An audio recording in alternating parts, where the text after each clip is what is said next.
Good afternoon and welcome. I would like to welcome everyone to this third IoT virtual roundtable, the H2020 project IoTAC that is funded by the European Commission is organizing. This time, the topic of this webinar is compliant and beyond, understanding the impact of the new EU Cyber Resilience Act. As you can see, we have prepared an agenda with presentations from all the big players on the European market and the representatives of the different authorities. So from the European Commission and the NIST, and including also organizations such as ATOS, Deutsche Telekom, and Ernst & Young, for instance. That's all. Now I would like to start with the first session of our webinar. Our speaker is Raluca Stefanuc from the European Commission, and she's a lawyer by training, currently working on cybersecurity policies in DG Connect of the European Commission. Her work focuses on legislative files. More specifically, she is leading the team covering the Cyber Resilience Act proposal. Previous to DG Connect, she worked as an antitrust case handler in DG Comp in the IT, Internet and consumer electronics sector. So she will prefer to focus on key points of the proposal that are most discussed now in the co-decision process and update on the state of play of this process. So Raluca, the stage is yours. Thank you very much, and I'm really glad to be here. And in particular, I'm looking forward actually to hearing the views of various stakeholders here. Most of whom I well know probably, but it will also be quite exciting to get more into an engaging discussion on the feedback of this proposal, which is currently undergoing co-decision process. So I will just say a few words about the background of the proposal and the main elements, and mainly about the state of play and the main issues that are under discussion now with the co-legislator, the European Parliament and Council. Since I'm also aware that the audience and participants in this panel, but also the audience are quite aware of the content of the proposal, since it has been published in September last year. So the Cyber Resilience Act proposal was published by the Commission in mid-September last year, and it came to fill in what we considered a legislative gap or a piece of the puzzle that was missing from the vision of the whole EU legislative framework on cybersecurity. Before this proposal, the main two pieces of legislation that were in force or in discussion at the time were the NIS directive, which covers cybersecurity risk management measures and other type of organizational reporting obligations concerning entities that are providing services or covering areas that are considered in sectors that are considered key for the European economy and society. The NIS directive being itself subject to review, to reinforcement, and has more recently entered into force in mid-January this year, and now undergoing a transposition deadline of 21 months by the member states. And the other piece of legislation on cybersecurity that was in place is the Cybersecurity Act, and in particular, what is of most relevance in relation to the CRA, the cybersecurity, the framework, it establishes a framework for a cybersecurity certification, for certification schemes, which are of voluntary nature. Nevertheless, until now, because we are still in a co-decision process with the CRA proposal, there was no framework establishing cybersecurity requirements for products. So this is what CRA is doing. The Cyber Resilience Act is coming to fill in this gap, and in particular importance for the supply chain security obligations, which are already now established in the NIS2 directive. To ensure that products with digital elements, as we call them in the CRA, so hardware and software, are built in a secure manner and also supported throughout the whole life cycle. And the way that we are doing this is through a horizontal regulatory approach that establishes cybersecurity rules for hardware and software that would access the European market. This is where we are coming from in terms of framework that we are also well aware of. I just also want to stress that one of the main objectives of the cybersecurity, of the cyber resilience sector, is to ensure that cybersecurity is taken seriously by manufacturers of hardware and software.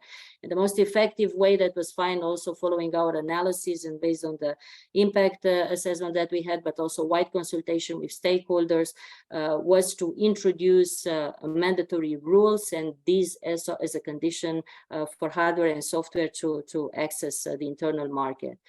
Then in relation to the content of the Cyber Resilience Act, that is why also quite well known to most of those present here, we are following a framework that is quite well known, product specific EU legislation, new legislative framework as it's called, in the sense that we propose to introduce essential cybersecurity requirements that hardware and software access in the European market would have to meet before they are placed on the market. These are type of essential requirements that concern the product-related features, and they are risk-based. And also cybersecurity requirements relating to vulnerability handling. Some of those that concern also the whole life cycle, so the post-placement on the market of those products. These essential requirements would be subject to standardization, which is also a typical for the typical new legislative framework. So there will be harmonized standards, European harmonized standards developed, the following of which would trigger a presumption of compliance with the essential requirements set up by the Cyber Resilience Act. And also there are a number of other obligations, the main obligations being the ones that are triggered by the compliance of these products with the essential requirements. So for the manufacturers, there are also certain obligations for other economic operators, distributors and importers in relation to the products that are covered by the Cyber Resilience Act. There are also other type of requirements that we established, which are more of transparency nature, information provided to the user, to the consumer in relation to the cybersecurity features, support, and so on in relation to these products. And also the CE marking, which is basically a conformity assessment requirements, and CE marking, which bears the proof of compliance with the Cyber Resilience Act, which is a well-known aspect that accompanies all products subject to new legislative framework. So the bearing of the CE market with the CRA would also mean that those products are compliant with the CRA, which becomes part of its overall framework.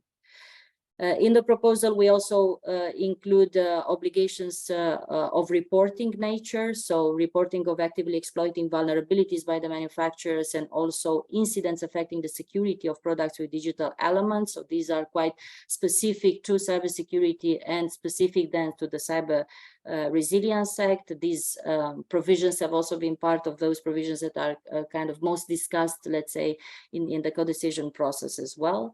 And then the proposal includes provisions on conformity assessment requirements, meaning the requirements that the manufacturers have to comply with before to show compliance with the requirements before the product is placed on the market, and also market surveillance provisions, which are pretty standard for new legislative frameworks, so not necessarily something that is very specific to the Cyber Resilience Act, but to overall to the product specific legislation, to the EU product specific legislation. These being the main building blocks of the Cyber Resilience Act proposal, I just wanted to stress some particular elements, maybe to make it a bit more dynamic and also anticipate a bit the discussions that we will have and the feedback on your side. So just to highlight that in terms of process, the proposal is currently undergoing discussions with the two co-legislators, the Council and the European Parliament. The European Parliament has recently finalized an attribution procedure to the relevant committees, and there will be discussions also in the relevant committees, in particular ITRE, who is in the lead for the whole proposal, but also sharing competence, some including competence for some specific provisions of the Cyber Resilience Act with IMCO. And in the Council, also there are ongoing discussions with the Member States on the potential modifications that the Member States may propose, hence going towards a mandate from the Council. And once the two institutions will will finalize their mandates, and we will go in the next stage of trilogues. Among the aspects that are more discussed also as part of the feedback of stakeholders and industry, we also had public feedback after the publication of the proposal.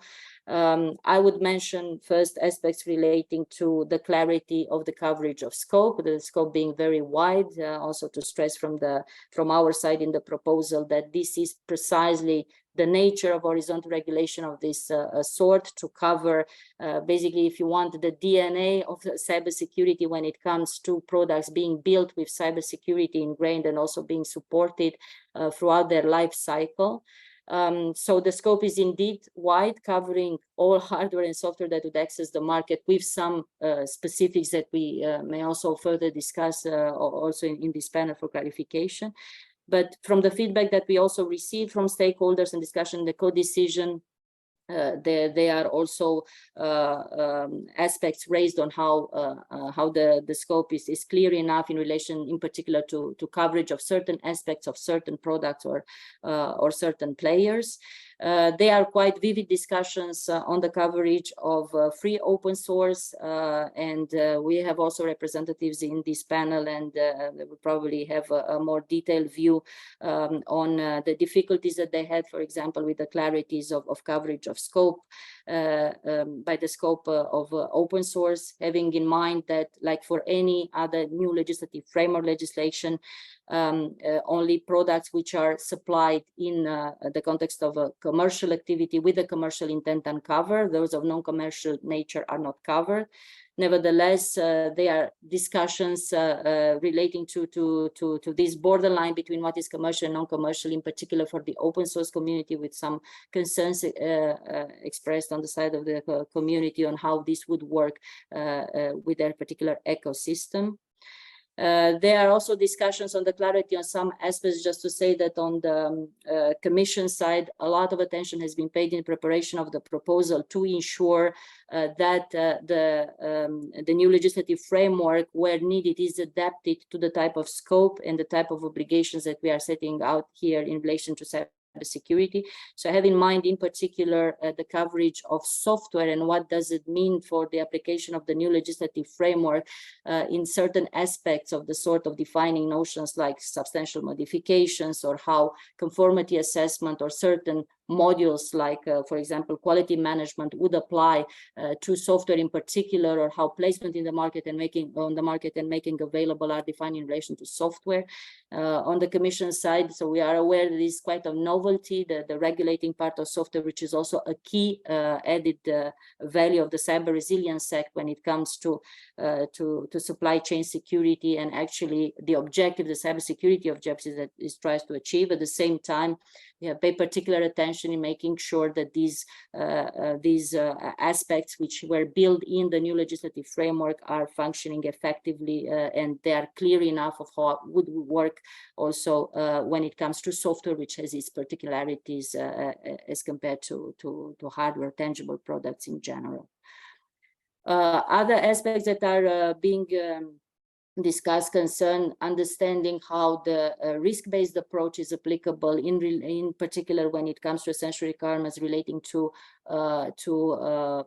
product features. So the essential requirements which are set out in Annex 1 of the CRA proposal are divided in two categories: the product-specific one, which are subject to risk-based approach, and the vulnerability handling requirements. So it's very important to stress that when it comes to the CRA proposal, a lot of attention was paid in ensuring proportionality, and the fact that this is one aspect also of ensuring proportionality, that the essential requirements relating to product features are risk-based, so they are informed by a risk assessment the manufacturers will have to take, and also from the list that is provided, in particular, a long list of essential requirements relating to products in Annex 1. These are also subject to the nature of the product, meaning that where literally some of them, by the very nature of the product, are not applicable, and they are not required, obviously, to be complied with. So these are aspects that are also in relation to which we are continuously providing clarification in relation to the proposal and how to be applied. And then, of course, there are aspects discussed and on which we received the feedback in relation to the conformity assessment provisions, but in particular, those where the level of assurance required in the proposal is higher than self-assessment, in the sense that for the vast majority is, you might know already, for the vast majority of the products that are covered by the proposal, self-assessment is the way to show conformity. Of course, it will be also in this case in the manufacturer's choice whether they would want to go for a third-party conformity assessment, but for the vast majority it will not be required.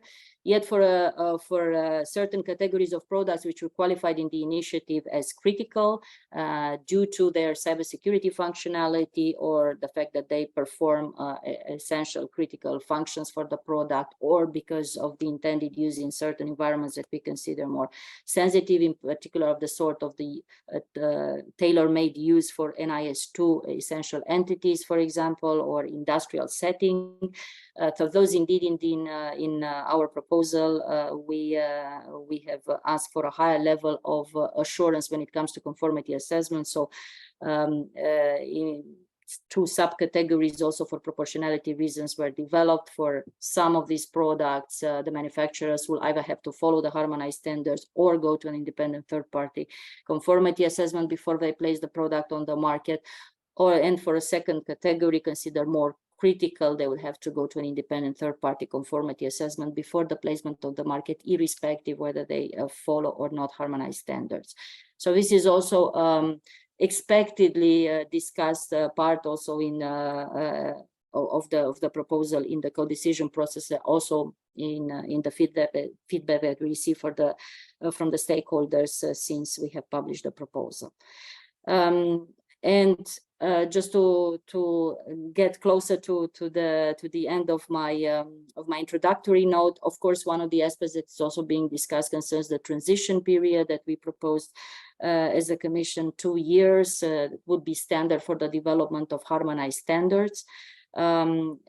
I would like to stress also that this is a very important part of the work that accompanies the Cyber Resilience Act proposal, to which Commission pays particular attention, meaning the preparation of the standardization process. As a starting point, we are now working also with support from the Joint Research Center and the EU Cybersecurity Agency and NISA, but also in reaching out and having exchanges with the European standardization organizations. We are working on a mapping of existing standards, international, European, or other technical references that would match the Cyber Resilience Act requirements.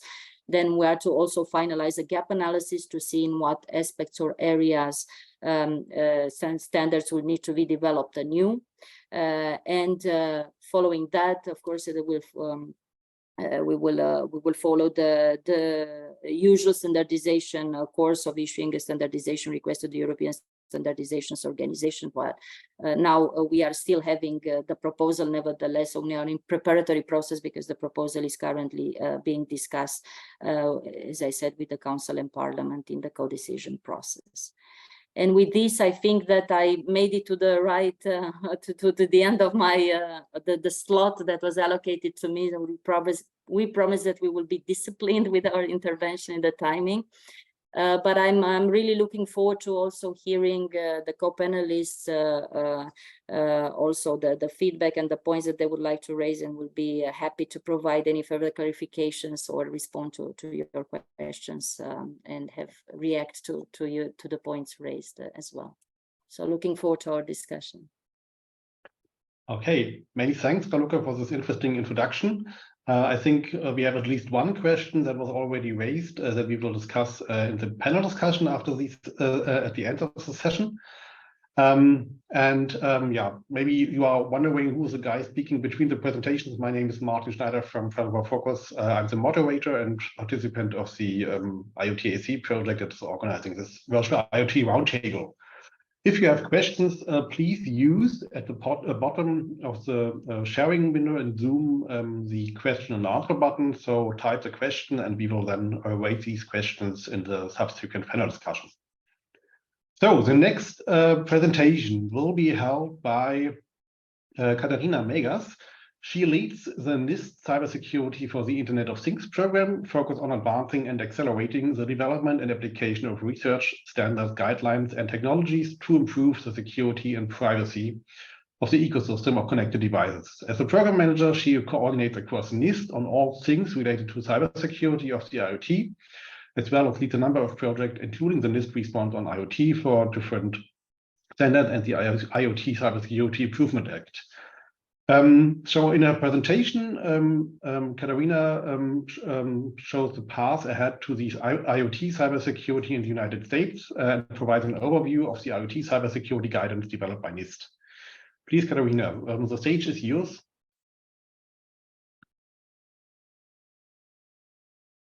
Oh, okay. I remembered the mute button. Thank you.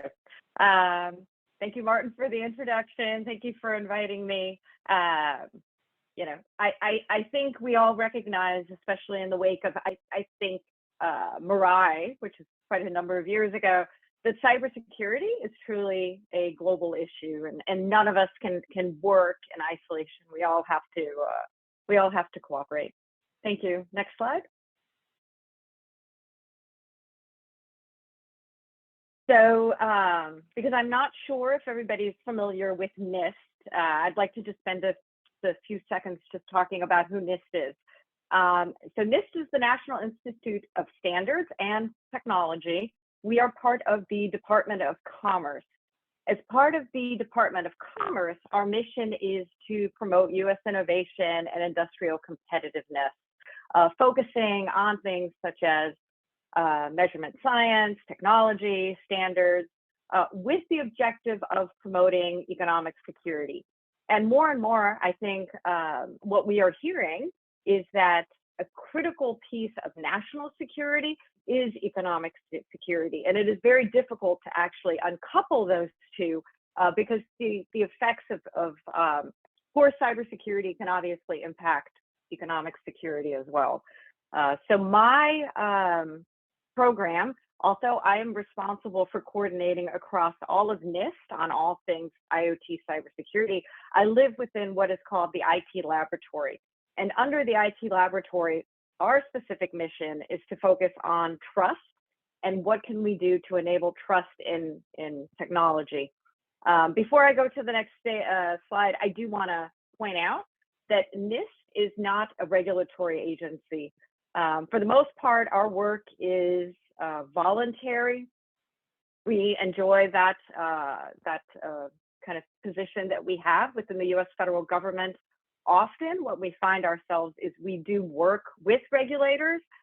Regulators often look to NIST work as recommendations that they can rely on, but we ourselves are not a regulator.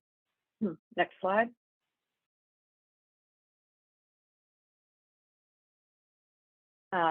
So I just wanted to kind of highlight this before talking about the rest of my presentation. The National Cybersecurity Strategy was released a few months ago, and the security of IoT and IoT products remains very high in policymakers' kind of priorities right now. There's a strategic objective 3.2 in the National Cybersecurity Strategy. There will be an implementation plan that is subsequently going to be released that is going to articulate in more detail what is the national strategy in this area. But if you look at the presentation and at the slide, you'll see there's at the moment there's kind of a focus on two things. One is to continue to implement the IoT Cybersecurity Cybersecurity Act of 2020. I'll be talking just very briefly about that in a couple of slides. And also to continue to see the rollout of a national cybersecurity label for IoT products, which was started under Executive Order 14028. Next slide. So before kind of looking forward, I wanted to set the policy landscape in the US for all of you so you're familiar. We've had quite a bit going on in the US on IoT. Again, going back all the way to Mirai, soon after Mirai, Executive Order 13800 kicked off, which kind of was the impetus for us to stand up the IoT cybersecurity program at NIST. While there was a lot of work that we have at NIST within the National Cybersecurity Center of Excellence, we have a number of projects that focus on IoT, everything ranging from wireless infusion pumps to looking at smart grid. We have a cyber physical systems group. So we've had a lot of work at NIST, but we decided to pull them all together under an IoT cybersecurity program. I did mention the IoT Cybersecurity Improvement Act of 2020. That's a law that was passed back in 2020. What the IoT Cybersecurity Improvement Act strives to do is it established a minimum of cybersecurity requirements for any IoT product that the US federal government uses, pointing to NIST standards or NIST requirements in those areas. So the idea behind the IoT Cybersecurity Improvement Act is, can we use the purchasing power of the US federal government to kind of raise the floor for all IoT products? So while this does not apply to all IoT products that are sold in the US, it does require anybody who is selling to the US federal government to comply with both NIST requirements for IoT cybersecurity, as well as for vulnerability disclosure around the IoT products that you have sold to the US federal government. We also have a public law 116218 that was passed in 2021. This is called the NDAA, the National Defense Authorization Act. Don't be misled by the fact that it's called national defense. It does not apply to just defense industry, but what the NDAA of 2021 did is it directed the Department of Commerce, and they've delegated the work to NIST, is to stand up what is known as an IoT Federal Advisory Committee, which is a body of advisors who are going to advise the US federal government, and an interagency federal working group that consists of all the federal agencies that have equities in IoT regulation in the US, which is being chaired by NIST. And looking ahead, try to understand what are the benefits and what is the importance of IoT to the US economy, understanding the relationship between IoT and adopting IoT and the future of artificial intelligence and all the economic efficiencies that can be gained from IoT, and then kind of laying out a roadmap going forward. What can the US federal government do to ensure that we have uninhibited or that we have a good path forward for how we are going to be adopting IoT technology. Executive Order 14028, I'll talk about that in a bit as well, the piece focused on IoT. And then I also kind of wanted to point out as well, in the US, you know, we have federal legislation, and then we also have US states that also pass legislation that apply to their states.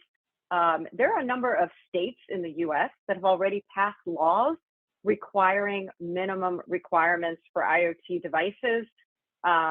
California is one example. They passed theirs a couple of years ago. Oregon's a large one. And if you can understand kind of the impact of these state laws, California is admittedly the fifth, potentially soon to be the fourth largest economy in the world. So if California were a country in itself, it would be one of the biggest economies in the world. And California already has a law that they've passed that establishes minimum requirements. They recently updated that law to point to the NIST guidelines, and it has said if a manufacturer follows the NIST guidelines, they will be presumed to be in compliance with the legislation and the minimum requirements of the legislation. Next slide.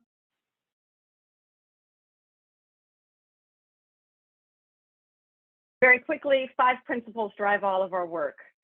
Everything we do needs to be routed and rooted in an understanding of risk, because we understand that cybersecurity cannot be just one size fits all. Cybersecurity needs to be driven by the level of risk and needs to be commensurate with the risk. At the same time, we understand that there's a broad variety of IoT devices. Again, no one size fits all. It is an ecosystem of things. We feel very strongly about this. This is not just about the device. Those devices are part of larger systems, whether you call them an IoT system or something else. Those systems are integrated with other systems. These things are connected and have connectivity for a purpose and intent, and that is to be connected to the ecosystem. So you have to always be looking at the ecosystem and in cybersecurity addressing the ecosystem. We do like to say that we are focused on outcome-based articulation of requirements when we talk about them, partially because we, being NIST, we believe in standards, and we think a role for NIST is better to articulate what are the cybersecurity outcomes that we think need to be achieved, and allow standards, and in some cases multiple standards, to evolve so that manufacturers can choose for themselves what is the best standard that actually articulates the implementation to achieving those outcomes. And obviously stakeholder engagement is important because in such a rapidly evolving technology space, we cannot do it alone at NIST. We need to be continuously hearing from stakeholders. Next slide.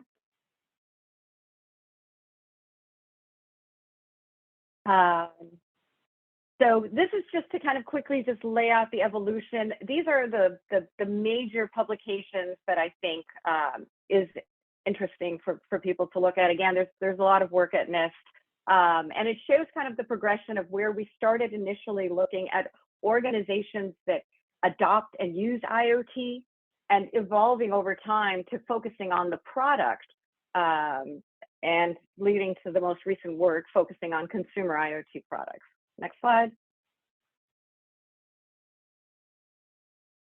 So very early on, as I mentioned, we focused very much on the organizational perspective. And what we learned during a number of workshops and in preparing what's known as NIST IR 8228, as we held workshops and as we talked to organizations that were early adopters of IoT technology, and we had a lot of the CISOs in a room, and we were talking to the CISOs, and we said, can you please share some of your best practices and how we know you're mitigating certain risks?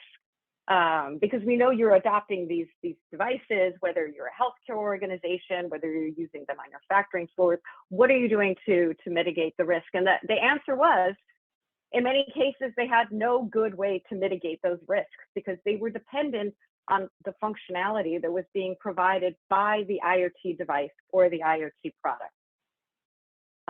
And this is when we pivoted and started looking at the product rather than looking at the organizational use.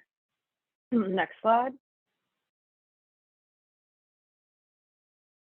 So one thing we did initially is we focused and we honed in on the device. Again, while we understand devices are part of a larger system, part of a larger IoT ecosystem and environment, it was the device that seemed to be the newest part and the one that kind of introduced the most complexity for organizations that were adopting IoT, because often these devices lived within multiple systems, within multiple environments, and they were also the new sort of kind of functionality that was different than your traditional software that had previously been sitting on servers or running in the cloud. Next slide.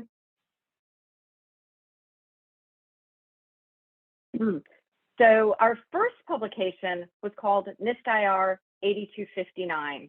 What 8259 does is 8259 lays out a process that we would like manufacturers to follow, starting from identifying who's your customer, how is your customer using the product, what do you think your customer's expectations are going to be for cybersecurity, what is their risk tolerance, what is their capabilities for implementing cybersecurity on their side, all the way through what do you do post-market and once you've already delivered the product.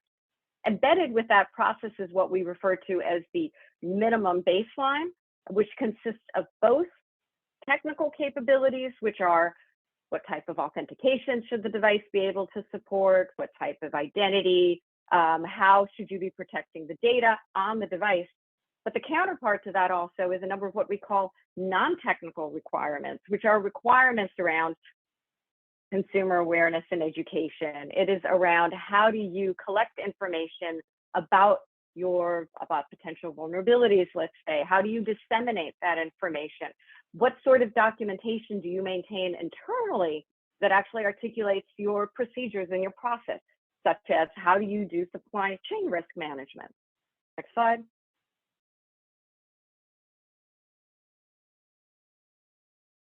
Um, 800-213 and 800-213A are the documents that currently lay out for the US federal government if a federal agency wants to buy an IoT product. These are the two documents they will look at that they will be required to use and flow down to their suppliers as the minimum cybersecurity requirements of their devices. Again, we've taken the approach where there's a minimum baseline, there is a catalog that consists of over 100 capabilities above the baseline, and US federal government agencies need to look at their own risk and need to determine what might I need to add beyond the baseline and the minimum requirements as I'm buying IoT products. Next slide. So I think I'm quickly running out of time here. The most recent thing, kind of more or less looking forward in our work, is Executive Order 14028. What Executive Order 14028 did, it was a very broad-reaching cybersecurity focused executive order signed by President Biden. But what it did also is it asked NIST to pilot a label for IoT products for consumers. Next slide. What NIST did is we adapted the baseline criteria to consumers. We expressed the expectations of cybersecurity outcomes, which we've recommended. There are still 10, but they have been tailored to consumer devices. And we also suggested we did not take a tiered approach at NIST. What we did is we suggested there needs to be a baseline. And as devices are identified by the program owner, whoever that program owner is going to be, that they take those baseline criteria and potentially add more, but only when they identify specific types of product categories that might need criteria that go beyond the baseline. You could skip to the next slide. If you can go just to the previous one, and I can wrap up on the previous slide. These are the recommendations that NIST delivered to the White House. Right now, the White House is engaging and identifying who is going to be the program owner in the US federal government. This is not a role for NIST. Again, we are not regulators. For all intents and purposes, even though the program is going to be voluntary, NIST was not the appropriate agency for this sort of program to be run. Going forward, NIST will be the advisor on the criteria, as well as advise on conformity assessments and how this program owner in the US federal government should build out the conformity assessment requirements. But you can also find our report we delivered to the White House. It is public. In that report, we have the criteria that we have recommended to the program owner in the federal government who should follow, as well as other recommendations that we had for the program owner around liability protections. What should the label look like? What should be the status, and how should third-party versus self-attestation be leveraged? And obviously, as well, the role of standards. So the last slide is just a summary about some other work going forward around transparency. But other than that, I think I can wrap up here. Thank you. Thanks, Martin. Thanks a lot, Katerina, for this interesting presentation and the insights we got now from the other side of the Atlantic. So we will, I think, wrap up a bit after the next presentations in the panel discussion. However, we are now continuing with the next presentation from Gisela Meister, representing Eurosmart. Dr. Gisela Meister works as a senior security advisor on behalf of Eurosmart, whom she represents in the European multi-stakeholder platform on ICT standardization and in the European expert group on radio equipment, ROD. In the latter role, she has been a member of the CINELEC JTC 13 Working Group 8 on the development of security-related harmonized standards, as well as representing and chairing the joint DKE Cybersecurity Committee. At CTC Cyber, she has been engaged in the development and maintenance of the consumer IoT standard series EN 303645, especially as rapporteur at CTC Cyber regarding the development of the technical standard CS 103-701 Cybersecurity Assessment for Consumer IoT. In your presentation, the EU Cyber Resilience Act, chances and challenges to interplay with other EU regulations relation to consumer IoT standards. Gisela emphasizes the need for the CRA to interplay with other existing cybersecurity regulations, such as the Cybersecurity Act and the Radio Equipment Directive. So, Gisela, the stage is yours. Yeah, thank you very much. And one question, can you see my whole screen? No, we are seeing only a part of your screen. Yeah, then I have a problem. Maybe it's better than that you share the slides, I would say. Yeah, one moment. Andras, could you do that, or? Yes, 1 second. Yeah, okay. Okay, in the meantime, yeah, yes, I can tell something about, you had already, actually, thank you very much for this, about Eurosmart maybe. So Eurosmart is an association situated in Brussels, and they collect digital expertise in the field of, mainly in the field of security. And they are very engaged as well in standardization work. For instance, myself, I am in CEN JTC 13, that's the group about cybersecurity, and thank you very much, and is engaged as well in the Radio Equipment Directive, in the establishment of the harmonized standards. And as well as ETSI did so in the past, and there I will come to this because I now will present in my role not only as Eurosmart as well as ETSI Cyber Rapporteur. Yeah, and so I will start my presentation with the next slide. Could you go to the next slide, please? Thank you. So Eurosmart really welcomes the EU Cyber Resilience Act, and we would as well emphasize that the interplay with other cybersecurity regulations is very important. And just to name one or two, the Cybersecurity Act was already mentioned, I think, before, and I think important as well are the AI Act and the IDAS regulation, the new one, for instance, for EID and signature certificates, and the Radio Equipment Directive, which was mentioned as well before. So coming to the next slide, there you see, I think, the interplay with the other EU legislations, which would have, according to our view, an impact on the CRA. And I would concentrate in my presentation on the impact of the CSA, especially on the presumption on conformity and on the RED. Maybe come first to the CSA on the next slide, please. So I would not go too much into details because I think it's already known. And so just to say, okay, what would be our recommendations? So using the CSA scheme from level basic to high, to provide a presumption of conformity that is, at least for the critical products, an additional option besides the use of the harmonized standards. And I think that is as well very important that you provide this option because there, I think, as well necessary would be to have an explicit. Could you please go to the next slide? So so yes, this one, yeah. No, one slide before, so thank you.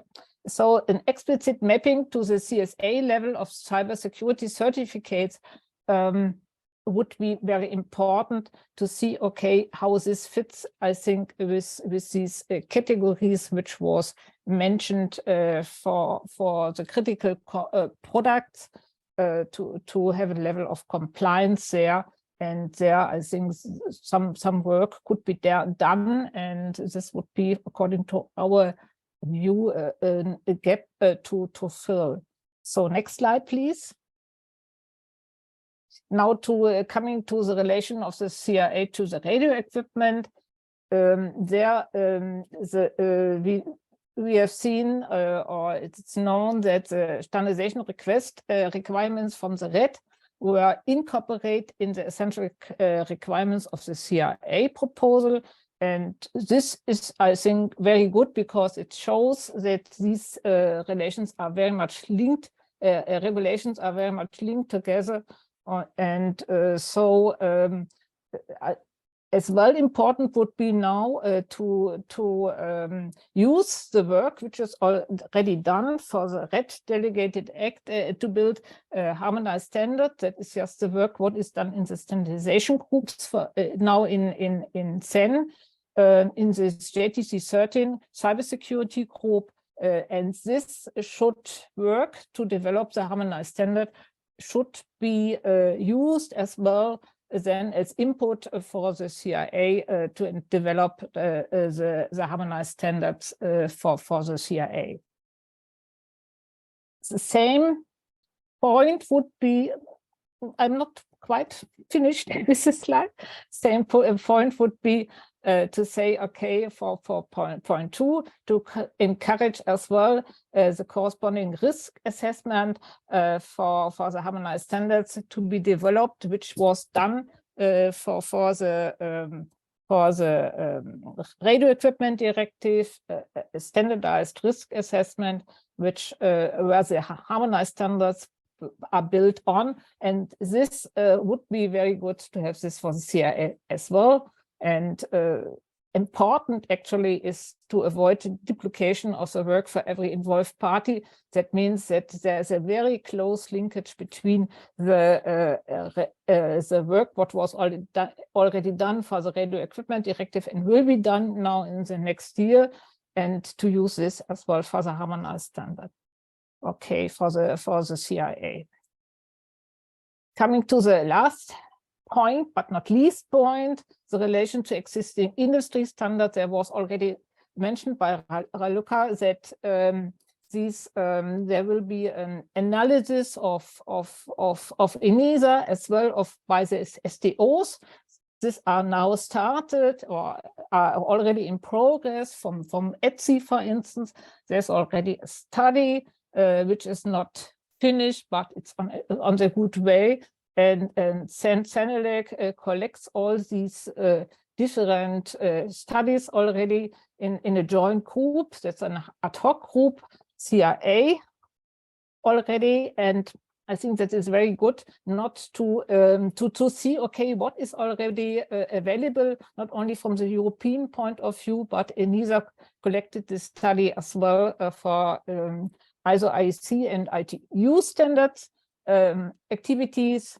And there, I think this is an important feature to avoid any fragmentation of the global alignment. And last not least, for the consumer IoT, we would really recommend from ETSI point of view to use the worldwide successful ETSI N30645 standard series, which deals about the baseline requirements, provides already a very good security level, and there's every major attack covered.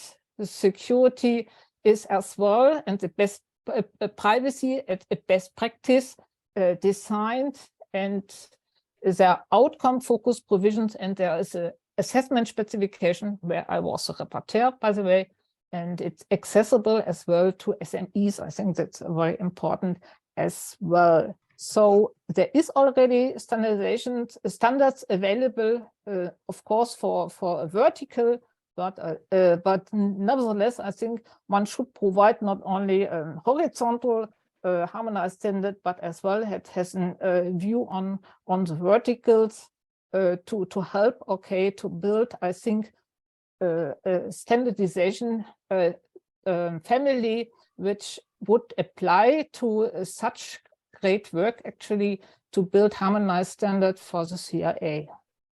Thank you very much.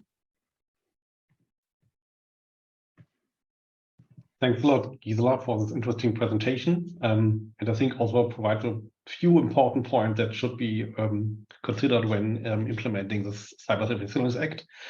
We will collect, as I said, your questions. You will make using the question and answer button in the Zoom tool. And now I would like to continue with the next presentation from the speaker, Gaël Blondelle. I guess I pronounced it wrong, but I hope. Yeah, that's nice. Okay, thanks a lot. So, Gaël Blondelle is representing the Eclipse Foundation and is Chief Membership Officer of the Eclipse Foundation AISBL. He has been involved in the open source arena for more than 18 years in a number of key roles, for example, as an open source entrepreneur or a research program director. Gaël joined the Eclipse Foundation in 2013 to pursue his goal of helping more companies collaborate in open source. His presentation addresses the Cyber Resilience Act and open source. In the CRA, the legislators introduced Recital 10 to express that some open source projects should not be covered by the CRA. So let's hear the feedback of the open source community from Gaël Blondelle. So the stage is yours. Thank you very much, and thanks for the invitation to talk today. So I will try to stick to my 10 minutes. So yes, the Eclipse Foundation is the largest open source software foundation established in Europe. We are an AISBL based in Brussels, so as such, we will obviously comply with everything in the CRA that will apply to open source. And but just a few words about what I mean by open source, just to go quickly. So on our side, we don't make a difference between free software and open source. We think that there is a philosophical difference, but it all started in 1984, when Richard Stallman formalized the beginning of the Free Software Foundation, and that's about the 4 freedoms of being able to run a program for any purpose, to study how the program works, to redistribute copies, and to modify the program and to redistribute modified versions. So that's really the core principles behind free software. And open source was introduced 25 years ago to promote free software without the stigma of using free in English, because free means both accessible, available, but also gratis in English. And so the point with open source is that you have the four freedoms, but it's called open source, not free software. But basically that's the same. And I would like just to add on that slide that open source is a flavor of intellectual property, and that over the last 30 years, that has proven to be very, very efficient way of collaborating between companies and individuals, but also companies. And I mean by that a company can decide to publish their software under an open source license, and another developer or another company can decide to consume that software under the same license. And that works because the license is a short contract, and it's 4 pages, and it's understood, very well understood everywhere in the world. So that worked to the extent that today, 80 to 90% of our applications, of all software we use, is open source, because everybody is using the same open source platforms, and so they can focus. Every company can focus on the 10% that matter to their users.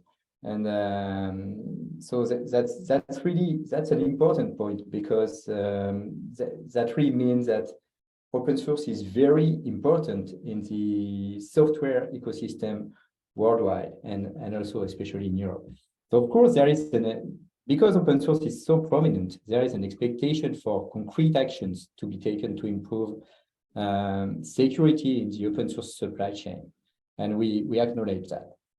Also, that's interesting to notice that back in 2020, the European Commission published their open source software strategy, where they mentioned that, well, the Commission will leverage transformative, innovative, and collaborative power of open source. So that said, open source is, you know, I just mentioned that, but it's also, there is a large part of open source that is about sharing the cost of non-differentiating technologies. That, you know, software systems are complex, and there's no interest in re-implementing the wheel as long as it's non-differentiating technologies.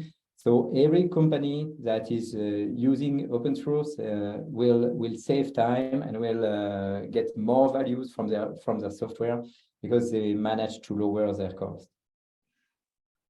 So let's get to how the CRA comes here. So as described before, the CRA requires to apply the CE mark on all products with digital elements, including pure software made available in the European single market. So that applies to software, whether it's embedded in cyber-physical systems, whether it's packaged software, whether it's software as a service. And as a developer, you can be considered a manufacturer of the software, or also you may have to put the CE mark on the software if you are a distributor of this software.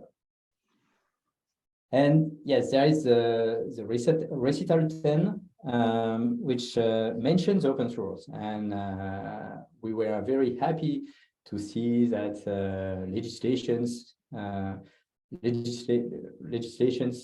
mentions open source, because previously it was most of the time not mentioned at all.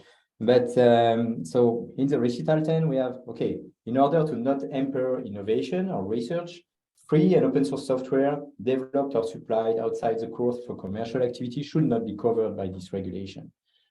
Then comes the question, that is it good for what we do, or is it bad? And the question, to some extent, comes to this notion of what does it exclude? And we think that it doesn't exclude a lot. It really excludes only a few, very small percentage of open source that is more or less done by hobbyists in their garage, doing that for free on their spare time, or open source that is done in the context of charities. And we think that there has been so much success thanks to open source, so much innovation thanks to open source, that by sharing open source technologies between companies, that when they collaborate in open source, they don't make money, they don't do, they are really in this research phase rather than being in this commercial phase, in this monetization phase. And we think that the recital 10 for the moment doesn't address that way of doing open source. To better understand what we have in mind is that open source doesn't have a business model. There's not a single open source business model, or there's not even I don't know, 5 or 6 open source business models. Every company will use open source, and maybe if they are a software company, they will create a product on top of open source projects, or they will provide training or services for people using open source. If they are a hardware company, they will integrate open source in their appliances, etc. And so our concern, and Raluca was mentioning that in her introduction, our concern is that we think the CRA, as it is for the moment, puts the regulation burden at the wrong place in the supply chain, because at the moment when the developers publish open source, and when non-profit organizations like the Eclipse Foundation or the Apache Foundation, for example, help organize the open source ecosystem, that's not when where there is value or money made with open source. It's monetized later. It's monetized when it's integrated in products, whether it's hardware products or software products. And we think that's really a problem if we limit how open source can be done in this innovation and collaboration phase, because we think it will seriously hinder European innovation and collaboration.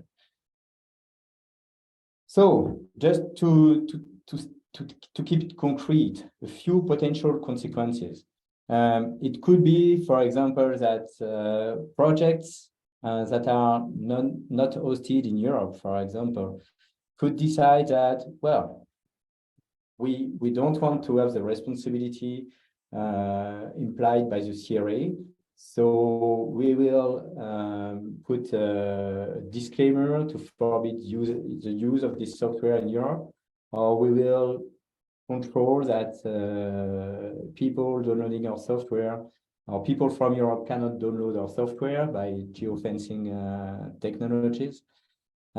So we could imagine that, for example, Linux at some point could not be available anymore, or Kubernetes could be blocked in Europe, or PHP, for example, could be blocked in Europe. That's maybe that's famous projects, but there are dozens of projects that are really important for the whole European IT systems and also for the Europe industry.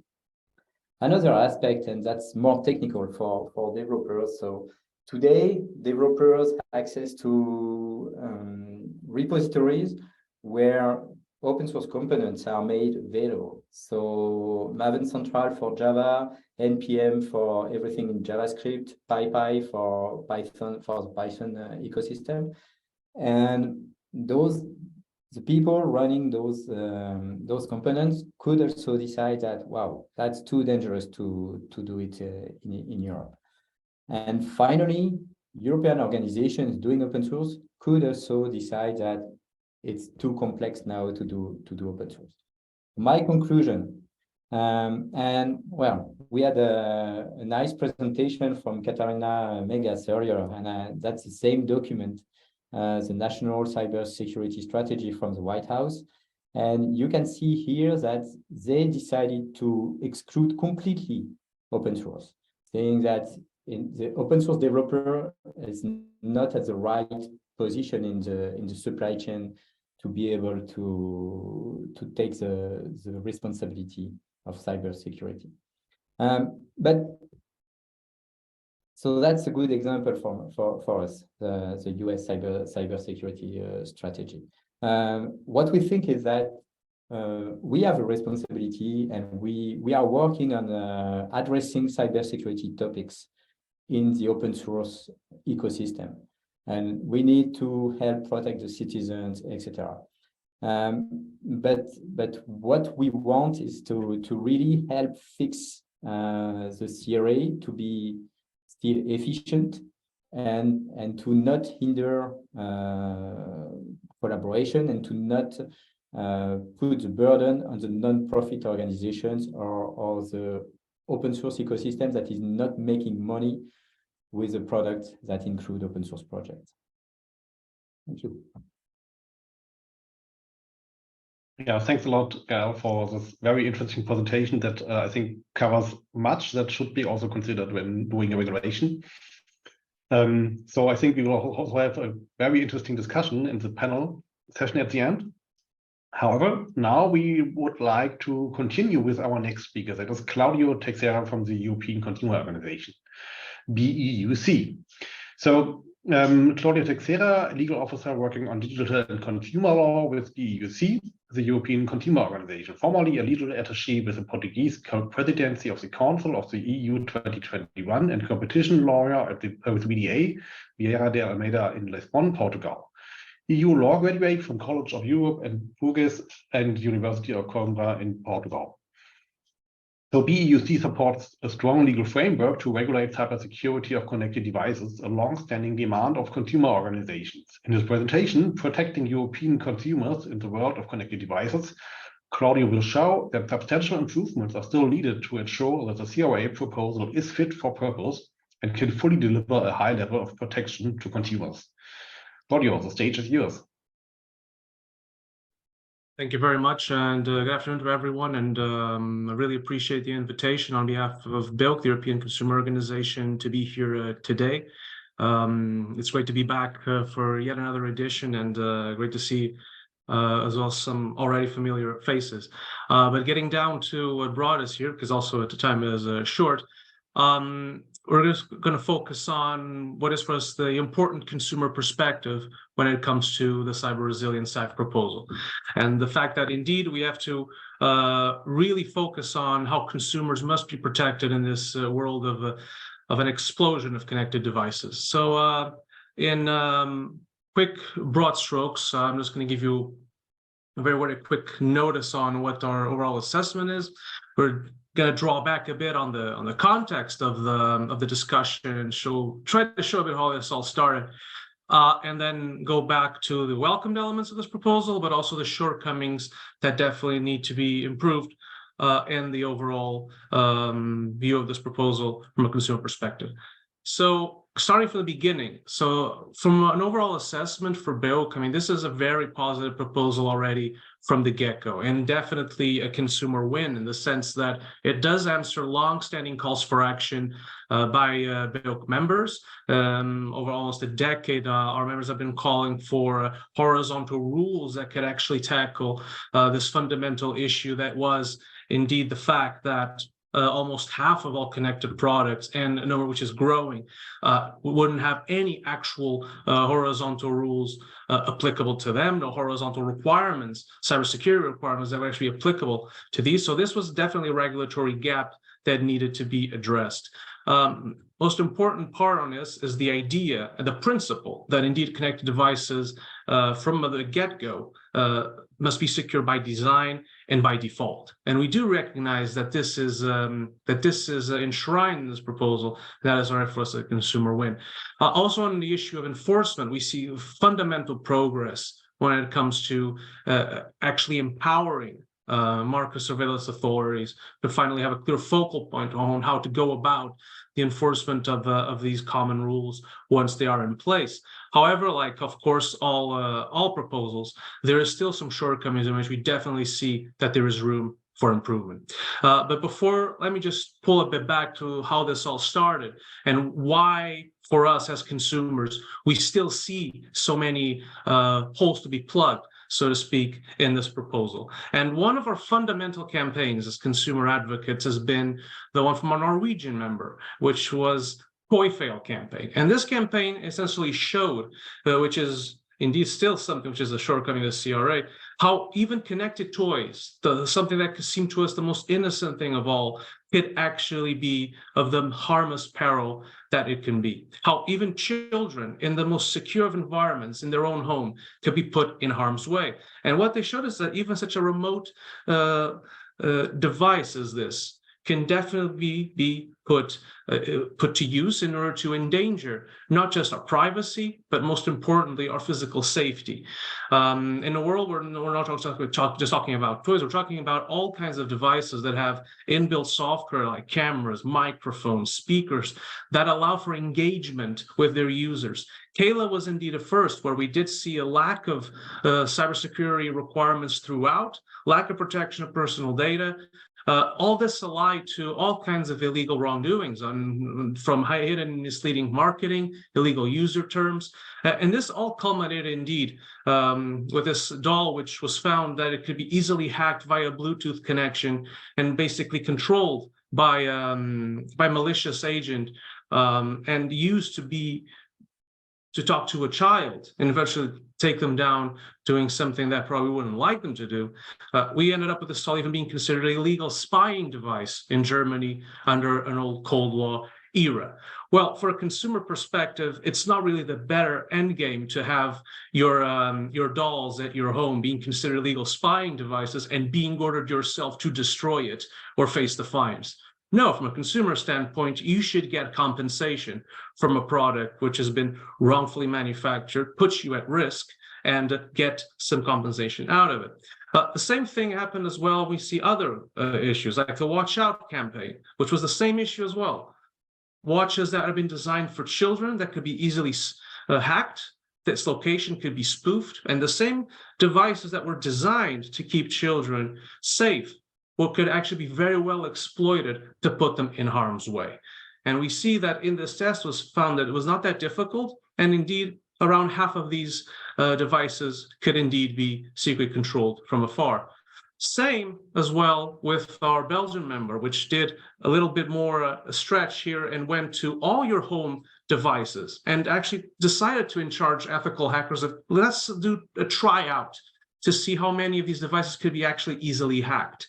And within 5 days, they mostly discovered that all products could be hacked, with around half of the products you find in your home: a router, the smart fridge, your smart locks, your meters, everything in your house indeed could be hacked, and at least half of these products had major security flaws. So this is where we are coming from. And that said, we have to recognize that when it comes to the CRA, there are some fundamental steps in order to start addressing these issues from a consumer standpoint that are the issues that really can affect users and can affect consumers broadly when it comes to the most, sometimes even innocent of devices at first glance.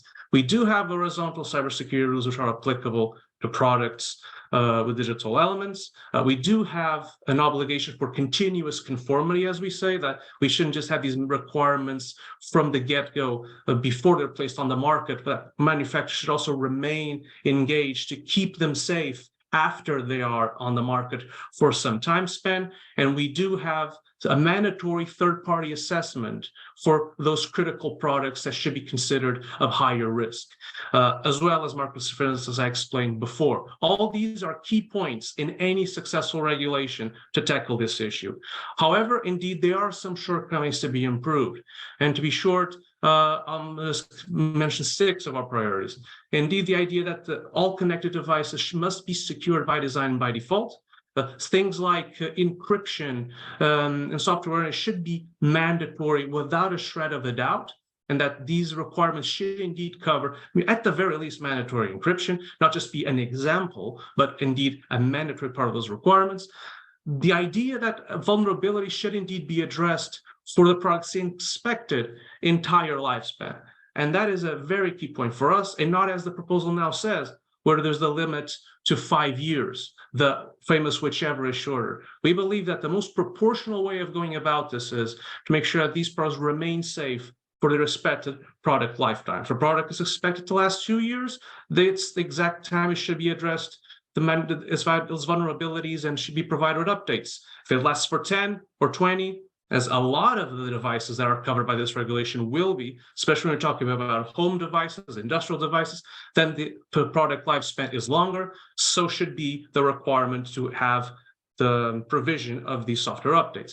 Most importantly as well, number 3, conformity assessment must be strengthened, especially for critical products. And that's why we defend that the CSA has important, the Cybersecurity Act has important legacy to be used. And that's why we think that all critical devices should indeed undergo mandatory European cybersecurity certification at level assurance high.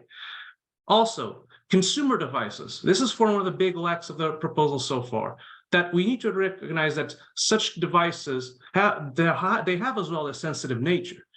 Connected toys or smart home devices, they can put your children, they can put the people who live in these houses into harm's way. Security devices as well. Imagine your private security alarm systems, smart door locks. So there are devices in your home.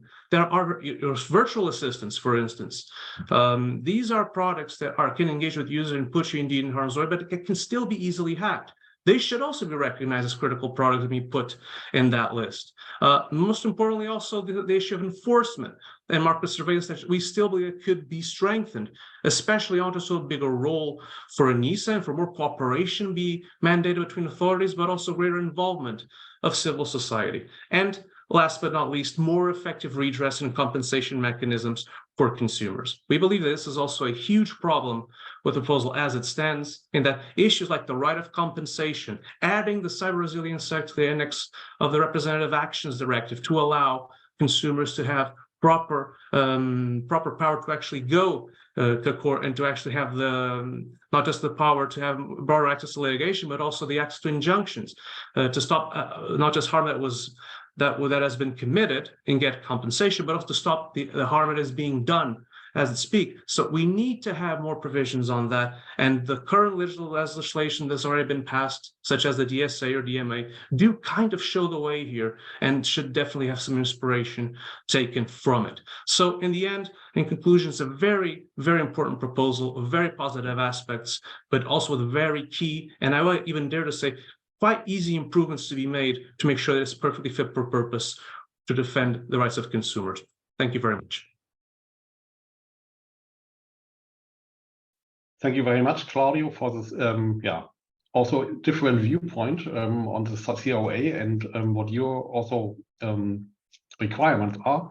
So I think we will continue with also these points in the panel discussion, and I hope you will be there. For now, let's continue with the last presentation in the first session we will have held by Florent Chabot from Atos and Eviden, an Atos security company. So Florent Chabot graduated from École Polytechnique and holds a PhD in cryptography. He began his career at DGA as an expert in public key infrastructure and secure messaging. In 2000, he joined the French National Information Security Agency, ANSI, where he was appointed deputy director in 2004 in charge of research and innovation expertise. In 2010, he was appointed Chief Information Security at SSI of the French Ministry of Defense. He initiated the ISO 20001 certification of the incident response and cryptographic key management activities for connected home products obtained in 2019. He joined Atos at the beginning of April 2021 as Chief Product Security Officer of BDS and is an Atos senior expert in cybersecurity.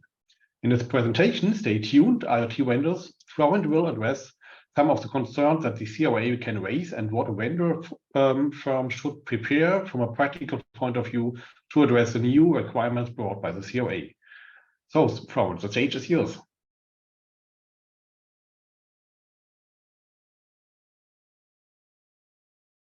Florent, we cannot hear you yet, even though we can see your presentation. Can you hear me now?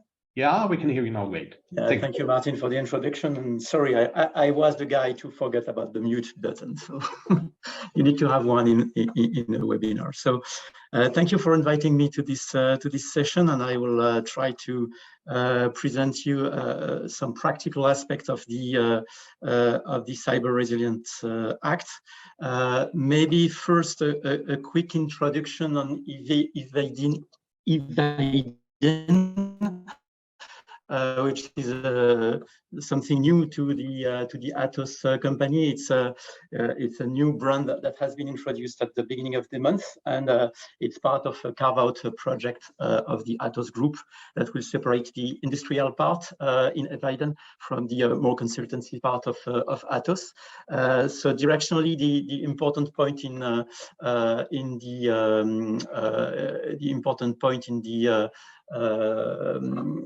in this slide is to understand that Eviden is something that address vendor aspects of industry, and we act as a vendor for servers, and we are manufacturers of some appliances and so on. So we already have this experience of industry and security in appliance and products that are connected. So this is something that you need to keep in mind in my presentation, because I will try to be practical on what the CRA has as an impact for vendors. And of course, we also act in the IoT world with edge platforms and stuff like that.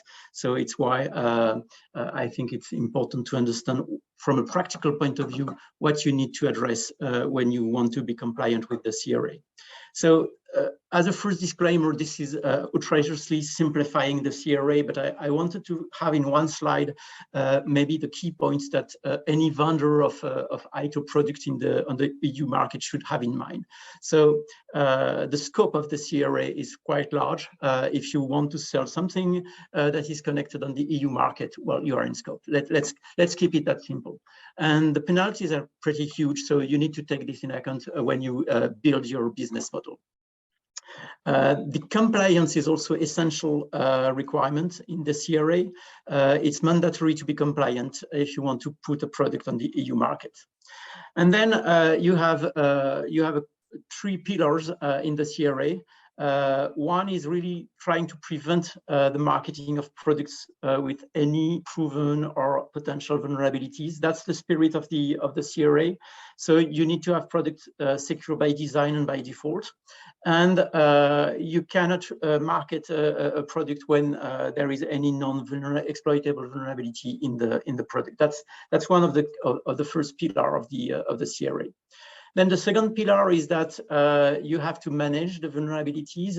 Once the product is on the market, you need to have some communication about the vulnerabilities that you have fixed, and you need to put in place some vulnerability disclosure policy and stuff like that. So it's really the idea that once a product has been sold, you need to follow the security and monitor the security of the product for a while, and the delay is not really precisely defined as of today, but it will be eventually. And but directionally, the idea is, okay, you need to be responsible and liable for your products during its lifespan. Last but not least, there is a very important point in the CRA that is somehow forgotten in some cases. It's you need to inform and instruct the users. And I find it very important to emphasize that in the CRA, you have also some obligation to provide instructions to the users how to use the product in a secure way and what type of usage could be insecure, which is somehow difficult to address from a vendor perspective, but that's also in the CRA. So this is overall very positive approach of the CRA. Now I would like to also raise some points of attention on the CRA where I think we may have difficulties in the implementation and the real implementation of the CRA. So the first point is really what is exploitable? What is the legal definition of an exploitable vulnerability? This is somehow a very difficult point because it has a huge impact from a legal perspective. If you have an exploitable vulnerability, you cannot put a product on the market. But on the other hand, you must know that you have plenty of situations where you could have some exploitation of a vulnerability. Now, does it harm? Is it harmful? Does it has a real impact on the security of the product? This is somehow difficult to assess.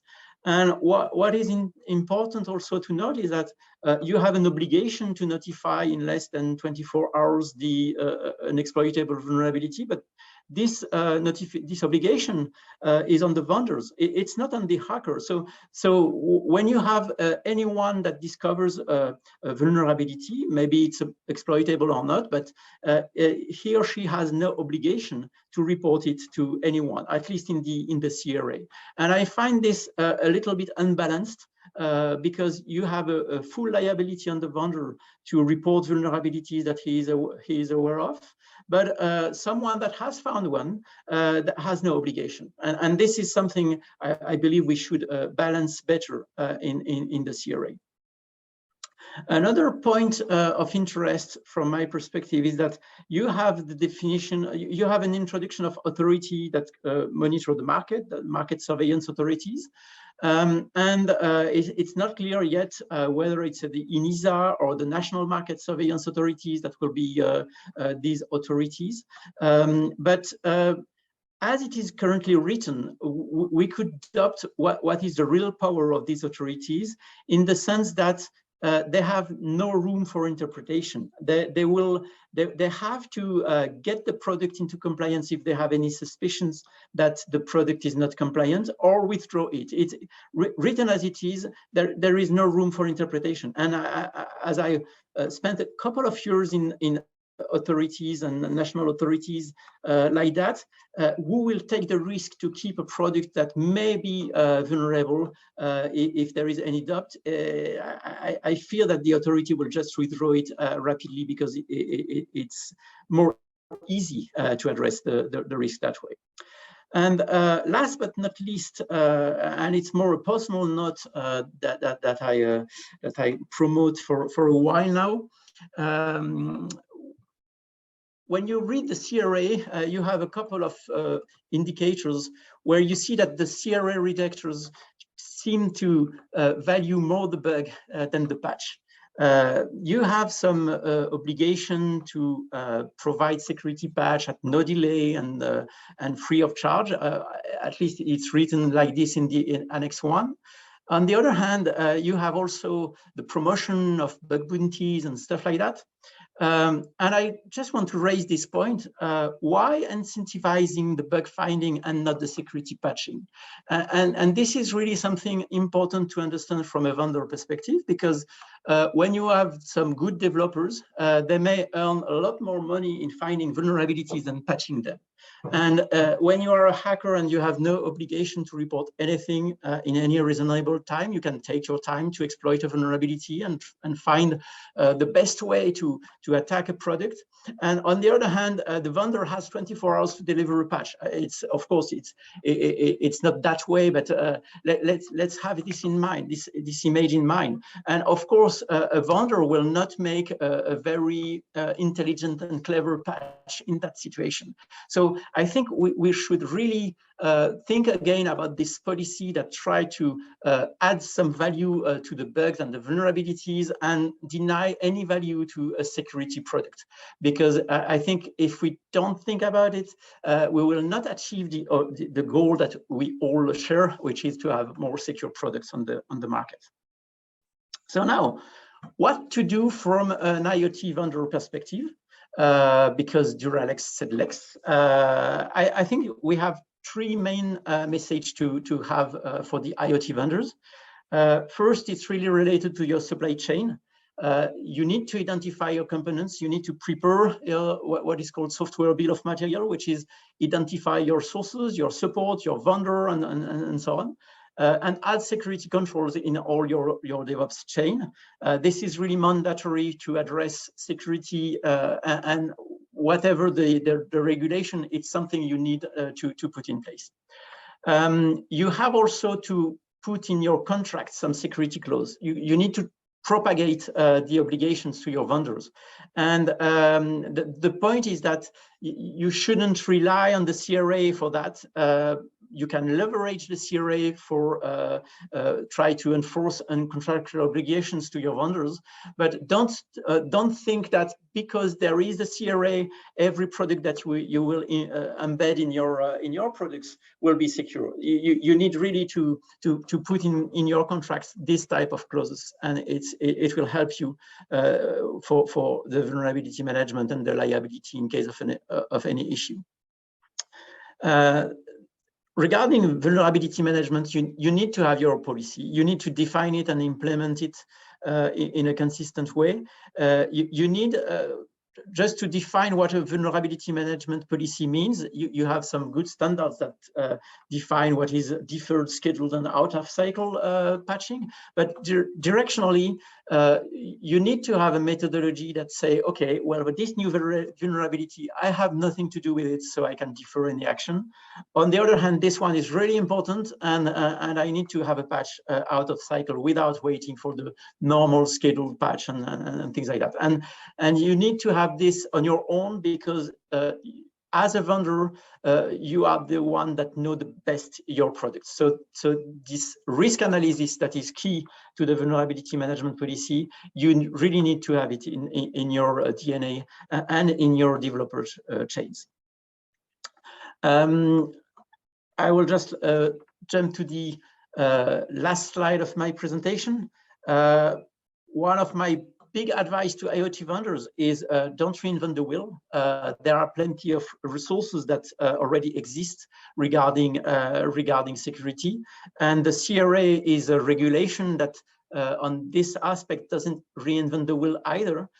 So you need to have some governance, risk, and compliance. That's key to the security of a vendor, and you can leverage it for your product development. You need to have some security architecture design. That's something where the CRA emphasizes security by design, and you need to have the security by design for your IoT products, but also, and this is really key also, for your backends. The backends of the IoT are as important as the IoT themselves. And last but not least, please do some pen testing and vulnerability assessments. I'm not fond of bug bounties, but pen testing and vulnerability assessment remains key because it will help identifying what is really exploitable and also what is the architecture's flaws that may ruin your security and the security of your products. So it's really through pen testing and vulnerability assessment that you will get this type of information for your products. So I think I was really fast on these slides, but I think that we wanted to save some time for the panel. So maybe Martin, if you can take the floor back. Yeah, thanks a lot, Florent, for this presentation and your conclusions you made from the CRA. And as you already announced, we are now reaching the end of the first session in which we planned a panel discussion. Maybe be reminded that you can still ask your questions using the question and answer button at the top of your at the bottom of your Zoom window. So please don't wait and do this. And in the meantime, we have also collected a number of questions from the audience. So we are very happy to hear from you what your thoughts and your questions are. And I would now like to ask everyone from every speaker to join the panelist board, switch on your video so that we can have a joint discussion on questions from the audience. And also you are of course invited to ask important questions you would like to have to the other panelists. So what I would like to do is I would just first start with those questions I collected from the audience that were partially already answered by Gisela, so thanks a lot for that. But nonetheless, I would also like to ask them to the other panelists and would like to hear their opinion on that. So I think the first question was raised during the presentation from Raluca. That is from Jeremy King, who asked, how will this work? I think he means the Cyber Resilience Act work with global standards that do not use common criteria. And I think there was a first answer from Gisela Meister that products may use self-assessment when using harmonized standards on a baseline level. Standards help to avoid duplication of work for third-party assessment. CC or other schemes, for instance, EU CC, data IoT-based schemes could be alternatively used for critical products for compliance.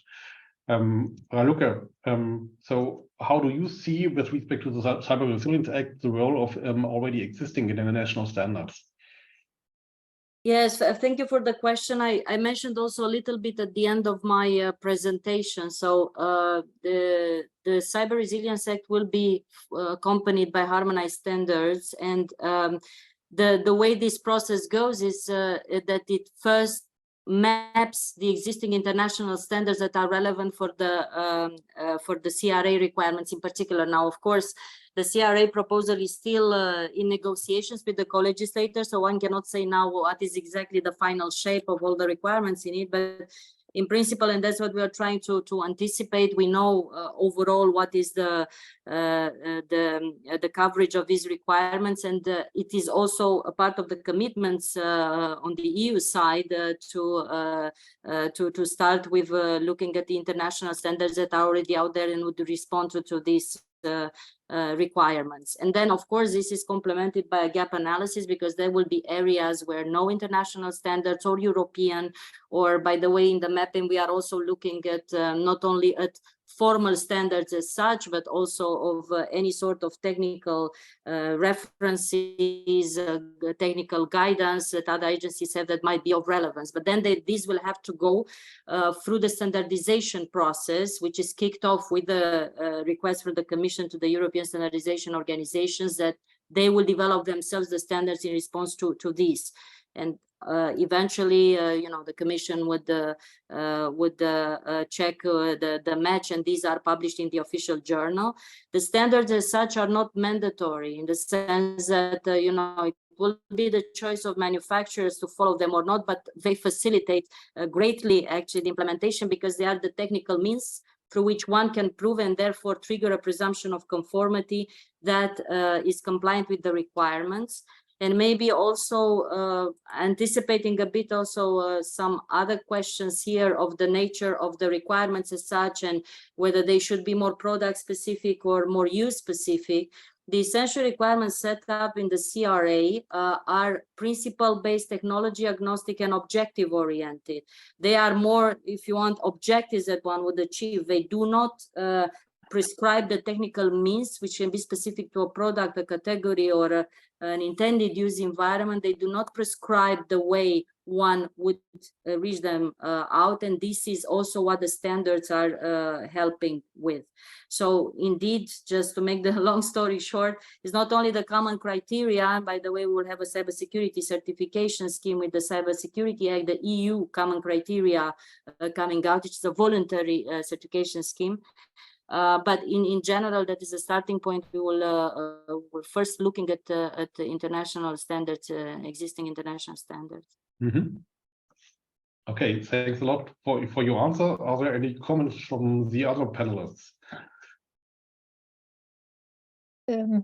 Yes, from my point of view, I would add that's not only the international, that as well as European standards. And I said already that, for instance, for the radio equipment directive, we now produce harmonized standards, which could be very well used as a base actually for the CRA. And on the other hand, I think there are already industry standards for the verticals which could be used. And then, of course, Raluca said there will be a gap analysis, what to fill. So I think this is a very good plan, actually, to build around the CRA standards. But one has to say harmonized standards, according to the new legislative framework, have their own roles, and these roles has to be respected. I think that would be a further problem, actually, but I would not go now in the details. Okay, thanks, Gisela. Any other opinions or comments?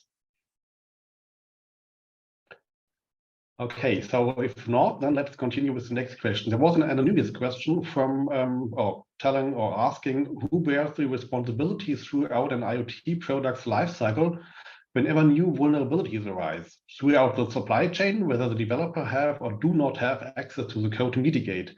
Is it the vendor's responsibility to drive mitigation throughout the supply chain? So I'm not sure who should answer this question. I think it was raised during your presentation, Gisela, but I'm not sure whether you have an opinion on that. If I... Yeah, Raluca, I don't know to raise the hand or at least to explain the proposal, this yes, one, and then open to hear other opinions on how they should evolve. One of them, and this is actually also relevant to the discussions that we are having on open source, because one of the key issues that are very important for the proposal that we have also paid particular attention to is share of responsibilities. So with the CRA, as we propose it, the responsibilities are taken by the manufacturers of component which is placed separately, or of the integrator, as long as for the aspects which are under the control of the manufacturer. So a component in the sense of the CRA is considered a product in itself as regulated as CRA, hence the manufacturer of that component being responsible for the compliance. If it's placed separately on the market, then the integrator of several components has, other than the responsibility of what it is literally the manufacturer of, as an integrator, it has a due diligence obligation for the way the components are put together. Now, if for example, you have a component, we are talking about fixing a vulnerability, if I understand the question, if the manufacturer of the component is in the scope, it will be responsible for making available also the fixes for that, but the integrator also has the due diligence obligation in relation to the product, so it will have to take measures if vulnerabilities become known. Either if it can go against the manufacturer of the component to ask for making a patch available rather, or it will need to do the fixes anyway because it has the integrated, the responsibility for the integrated product as a due diligence. So just to clarify that this share of responsibility is very important for the way the CRA is conceived.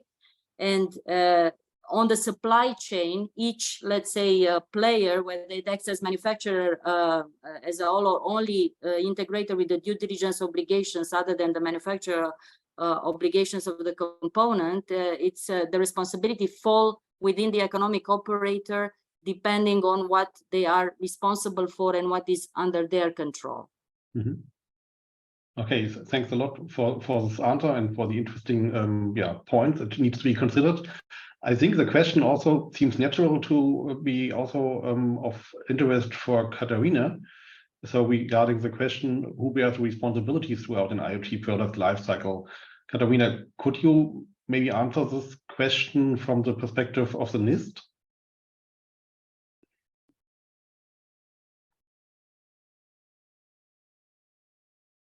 Okay, I think that I think that answer depends on who is the customer we're talking about. Are we talking about a consumer or are we talking about an industrial customer? I think that to some degree plays a large extent.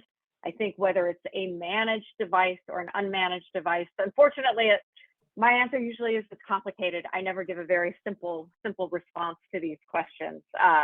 You know, also, a reminder, you know, as NIST, we are not the regulator. This ultimately is going to end up being in the hands of whoever is going to be owning the program around the certification and the labeling for IoT products. But you know, I think there has to be consideration for who's the customer. As far as the question around supply chain, I think if you look at history and you look at other areas, we no longer require consumers to interact directly, let's say, with the manufacturers of airbags.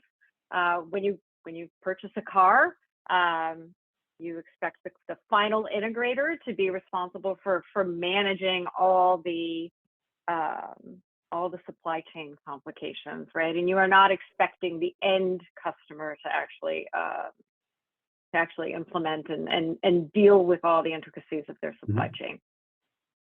Okay, thanks, Katerina. Gisela, you also raised your hand. Yes, thank you very much. I just wanted to add that here you see at this example that components play a great role actually to provide security. And that is something where the CRA could help actually as well with the new legislative framework to build a bridge how to accomplish this. For certificates, for assessment schemes, I think this is a long tradition that you just provide the security from the components as component manufacturers to the integrator, and then he can rely on the certificates.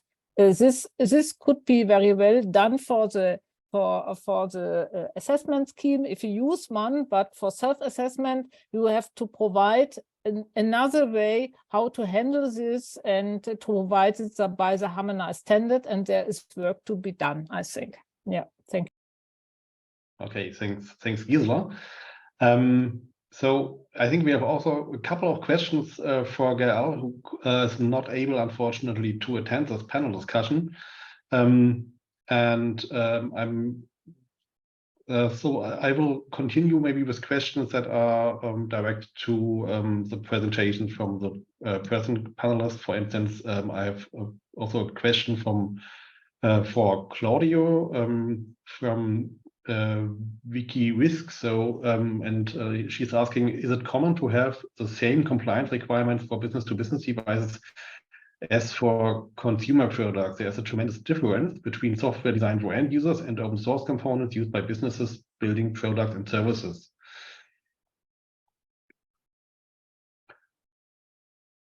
Cláudio. Well, that's a question that could also be answered to asked the Commission as well when it comes to the definition of the list, of the lists in Annex 3. I think from our perspective is that when it comes to critical devices, there must be a clear risk methodology when it comes to assessing whether a product should be or not considered of high risk. And that means that these specific parameters need to be evaluated. There's some proposals already made that has been the open, the published Council Presidency compromise texts being discussed so far give us a pointer where discussions might be on this area. Our own proposals for amendments from BEUC also support an approach like that, to have clear criteria to determine the risk of products. And on that, we have a very clear position, which is it is by determining these products are in fact of high risk that they should be classified as critical. And that should be just one simple category. They shouldn't be class 1 or class 2. It should be one single category of critical products, and those should be, in fact, assessed mandatorily by a third party, which provides necessary guarantees of independence and control. Therefore, that is for us clearly what means to have an ultimate guarantee. And when it comes to the products that we're talking about, I think the Annex 3, as it is already right now, recognizes that this is very transversal when it comes to the criteria. So, of course, there will be criteria that should be adapted to consumer products. Let's say the protection of personal data, for instance, is definitely a big one, but also the ones that are related to safety when it comes to risk for safety that derive from the cybersecurity functions or qualities of a product. That is not to say that, for instance, as already been referred, the issue of a product is used by relevant entities as defined by NIS2, for instance. That could be also another criteria. So there is ways to determine very clear criteria to assess whether a product is high risk or not. And there can be criteria that are clear to determine products for industrial settings, but also the ones for consumers. One thing does not invalidate the other, and indeed they're not mutually exclusive. Okay, thanks a lot for this answer. There was another question for, I guess, for Florent from Eviden, from Sigourney Vittori. Well, wait, did we carry on? I'm sorry, I'm sure I pronounced it completely wrong. The question is, first comment was, thank you for all the presentations, they are great. He or she is wondering how companies will manage the huge amount of vulnerabilities they can have in all their products, and if it will be mandatory to perform the vulnerability risk analysis. So maybe, Florent, you can answer this question from the perspective of Eviden or Atos. Yeah, for sure. So the answer is pretty much yes. You have an obligation to make some vulnerability risk assessment. And you have a huge list of vulnerabilities that will appear when you make this risk assessment, because as integrator you will gather different libraries, different components, and so on. And that's where you need to have some vulnerability management policy. You need to think in advance of what needs to be addressed. What are the impacts you want to address?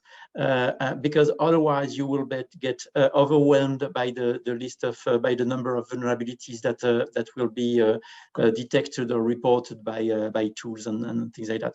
So if you want to deliver a product at some point, you need to have your vulnerability management policy in advance, Otherwise, you will never deliver a product. You will always have a new vulnerability that will appear before delivering your product. So that's really key to have this vulnerability management policy design in advance to the delivery. Okay, thanks a lot for this answer. So of course, not only the audience could raise questions, but if you feel your panelists feel you would like to have answered any question, you are of course free also to ask your questions here. So please feel free to unmute yourself and ask if you would like to know something specifically regarding one of the expertise of the other panelists. Otherwise, I would like to have a question that feels quite natural, at least to me, and so that's related to also Raluca and Katerina. I think the question would be how products that were already certified or that they are compliant with the regulation in the European and US market, how to avoid duplicating all the work that were done for the one market to introduce a product on the other market. So are there any discussions between the United States and the European Commission regarding that? Maybe Katerina, yeah. you are nodding. This topic, the issue around international fragmentation has probably come up even before this most recent executive order. That conversation probably goes back 4 years. Obviously, as NIST, we think there's a role for standards, and where a common standard can be adopted, that will really simplify what we like to say is the mutual recognition process, right? We have had conversations with the Commission. I would think it's premature. I think I think the way we would stage this approach is we will probably never agree 100% on the same requirements. NIST has articulated cybersecurity outcomes. You have your essential requirements in the CRA. We have different implementation tools. We have different regulatory frameworks. We have different, what we see as different maturity in terms of an industrial base. I don't think they'll ever be the same, but I think we agree on a lot. And when NIST has looked, and again, our recommendations, it's very possible that the regulator may say, thank you, NIST, but very often regulators do adopt our recommendations. Once we have a common understanding, I think, and say, these are the 10 areas we agree on, these are the 9 or the 8 areas we agree on, if we could find a international standard that both sides of the small, big pond could use, that would then enable the mutual recognition process, which is to say that if someone gets tested in one country and they're able to follow and demonstrate that they have followed a certain standard, that testing would be sufficient to be adopted and approved also by the other jurisdictions. So I think that's the vision. But again, I think there's a role for standards, and we also will just have to realize there will be some differences. The European market is always going to have their idea of what's important, driven by their goals, and in the US we'll have ours as well. But I think there's a lot of common ground. Mm-hmm. Yeah, thanks, Katerina. I guess, Raluca, you also have an opinion or view on that. Yeah, no, I can only complement what Katerina said, indeed, because I think that there are obviously exchanges of the Commission and then on the US colleagues, and there is I think there is a mutual understanding indeed on the need to cooperate on this and to have exchanges, and especially now that we will also have the CRA in place and the standards developers, as we explain here. And there is indeed also, let's say, on a more legal instrument related way, there is the possibility of mutual recognition agreements indeed. But I agree also with Katerina that this is kind of premature to discuss now, since we only have also this proposal not yet adopted even at EU level. But once this is done, this is an instrument that indeed it can be used, and then the specific agreements will be discussed, obviously, on the two sides to facilitate obviously the life of manufacturers. There's nobody's interest to make compliance burden even more burdensome. So indeed, there are instruments that can be used for that, and we are in a dialogue also with the US side, and this is one of the these are one of the aspects that we have let's say prioritized in our discussions. So yeah, so I think there are also, regarding the common criteria authorities, are these regional recognition agreements between the different countries and also between Europe and the United States. So maybe something like this could be also implemented in the future to make the barriers for the manufacturers lower to introduce products to the other market. Okay, is there any comment or question one of the panelists would like to ask? Or maybe make a comment at the conclusion of this panel discussion. Gisela, you raised your hand. Yes, thank you very much. Just to say that, of course, international standards, as we said already, could help if the harmonized standard will build on this. And this would be, I think, a very good possibility for the verticals which are under, for instance, for consumer IoT or for professional devices, that you have already standards available, for instance, the ETSI standard or an ISO EEC standard 62443 for professional devices, which could be used and are internationally known. And I think this would of course help to get conformance. And I would just add another method. If you would not use an harmonized standard, you could always go to a notified body. And there, if you, for instance, have used industry standard, then it would help a lot as well to get verification from a notified body, because he could then test against this standard. So okay. That would be made as well a good method, I think. Yeah. I agree. Okay, thanks, Gisela. Then I think I would like to close this first session and this panel discussion. We would now have a break of about 10 minutes. So I think we will continue with the second session in about 8 minutes or 5 minutes after 4 o'clock. So don't close your Zoom window, just keep it open and maybe get a coffee. And then we will continue with the second session and a lot of many other interesting presentations in about 7 minutes. Thanks a lot for all the panelists so far. Thank you.